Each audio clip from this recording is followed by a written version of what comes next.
شما فلسفه پیدای شب یلدا رو پیدا بکنید. این ریشه در باور و توهم عجیب مجوسهای ایران داشته که تاریکی و نماد شر میدونستن. اصل جریان اینه. اهریمن و زرتشت اینا اعتقاد داشتن دو تا خداست، یکی خدای خیر، یکی خدای شر. شب رو نماد شر میدونستن. اومدن شب یلدا رو، شب آخر آذر ماه هست، درسته؟ که طولانی ترین شب هست، اینو میگن آقا تا صبح بیدار باشیم که شر بهتون نرسه.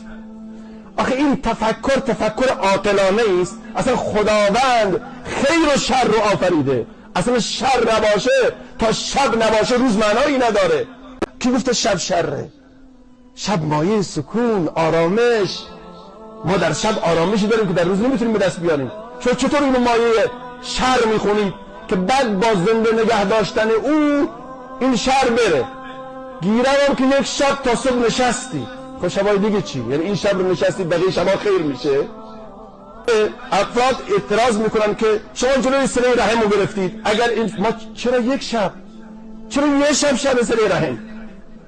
چرا فقط یک شب رو مخصوص کردیم؟ پدر و مادر، پدر و فرزند یه سال همونی میبینن وایسن که شب یلدا بیاد. بله میگن این شب طولانی تره.